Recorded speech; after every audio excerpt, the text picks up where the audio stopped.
Hello again, and welcome back. Today, we're going to be discussing inventory and physical inventory. Let's move forward with inventory setup, starting with inventory departments. This will help you organize and categorize your inventory properly, especially when working with inventory counting companies. For example, you may have separate departments like juice, water, and soda, but your inventory company might provide one combined total for all the items. In that case, you would assign all those departments under a single inventory department to keep your tracking accurate. Inventory departments. Here, you'll see a list of all your existing inventory departments such as grocery, beer, tobacco, and more. Click on Add. Under the Details tab, enter the name of the inventory department, example groceries, drinks, tobacco, etc. Select the appropriate account. This links your inventory to your accounting system such as grocery inventory.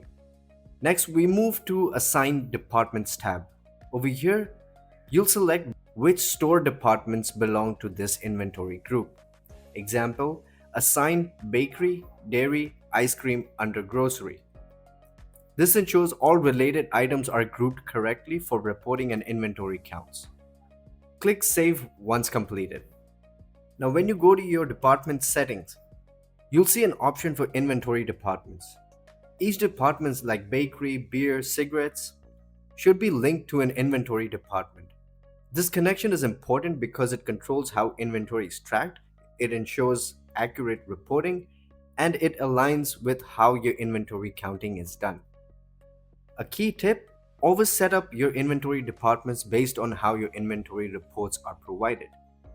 If your inventory company groups items together, your system should match that structure, and your inventory is now set up.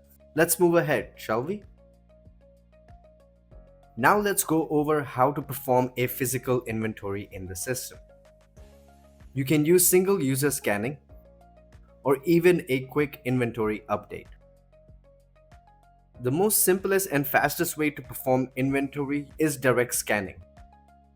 Click on Add, enter a description for your inventory, select the inventory type, which would be direct scan, choose the departments you want to count, and click Save.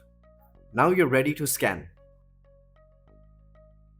As you scan the items, you can enable Ask Quantity to enter counts manually, or scan repeatedly to increase quantity automatically. Once you're done, review your counts and click Commit to finalize the inventory. Any items that are not scanned will automatically be set to 0. Quick inventory update. If you only need to update a few items, go to the price book, go to products, enable Ask Quantity, scan the items, select all scanned items, click Action and update inventory. This method is fast but supports single user scanning only. When creating an inventory, you'll see different options. Direct scan is scan items live during inventory. Update by departments will be full inventory count, and uncounted would equals to 0. Update by scan only updates scanned items. Scan only records scans without updating inventory. Once items are scanned, you'll see on-hand quantity, counted, adjusted quantity, and over and short values. This helps you quickly identify discrepancies in your inventory. Key tips to remember: always commit your inventory to finalize the counts.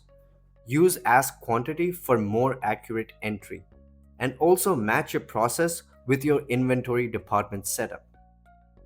And that's it for the inventory setup. I hope this was easy to understand and not too complicated. But if any questions, you can always reach out to CronySoft. I'll see you guys in the next video.